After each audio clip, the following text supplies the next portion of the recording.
Cars.com Auto Review. Hi, I'm Kelsey for Cars.com, and we're at the LA Auto Show checking out the all-new Chevy Spark. This is a new subcompact entry-level car for the brand. But wait, you're saying, Chevrolet already has the Sonic, which is kind of all of that, and that comes as a hatchback. Well, the Spark comes only as a hatchback, and it's about 14 inches shorter than the Sonic hatch. That, plus this car's 32.5-foot turning circle, can make you see why Chevy's calling it a real city car.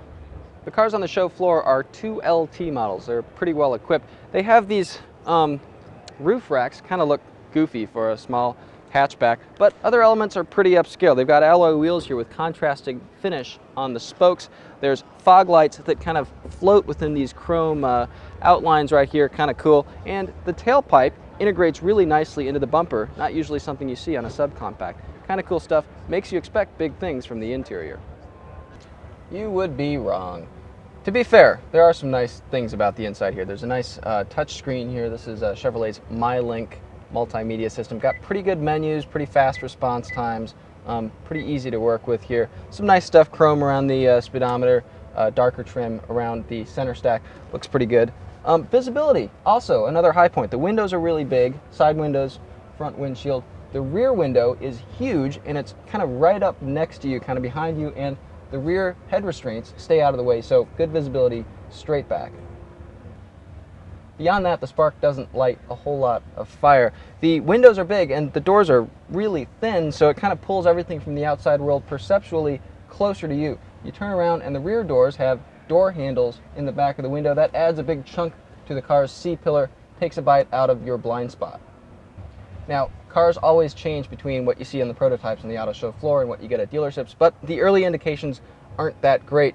A lot of hard plastics around you, even among small city cars like the Scion IQ, the Fiat 500, cars like the Smart 42. This interior feels pretty basic. You've got flimsy door handles, you've got hard armrests here that are really thin, don't come out far enough for most people's arms. Nothing really much trimming along the door. The steering wheel controls feel like they were kind of thrown onto the hub at the last minute. The Spark's been on sale internationally since 2008, and in a lot of ways it feels like a car that was designed 3 years ago. The back seat's decent for adults, actually. Headroom isn't really a ton, but legroom's fine, and the front seats have a lot of give to them, so your knees can kind of dig in there if you need to. The problem is cargo room. It's pretty tight, and that's where it becomes readily apparent that the Spark is a shorter car than the Sonic, so you're going to have to be folding down the rear seats a lot. Let's give that a shot.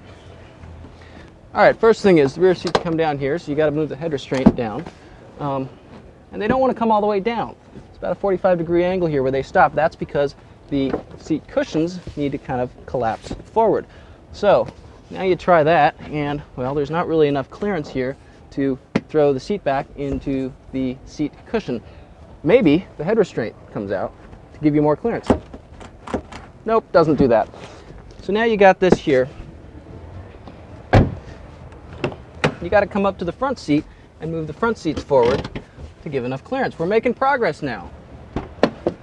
Because now you got enough clearance for the rear seat to finally come down. Things are looking good, right? Because you got a nice flat load floor and not this big step up that you usually have in a lot of subcompact cars. Except now you can't really drive. So you got to put the seat back. It doesn't really want to go back that far. And when you try to finally put this up, this is totally stuck here. It's just kind of a mess. I really hope that Chevy fixes this by the time the Spark hits dealerships. If it doesn't, well, good luck with it. Chevrolet has yet to announce EPA gas mileage or pricing for the Spark, but you can bet that it'll probably start below the Sonic's $13,700 price tag and have pretty good city gas mileage. Given the car's humble interior and limited utility, though, we really hope that the efficiency is high and the price is really low. For more car-related news, go to Cars.com or our blog, kickingtires.net.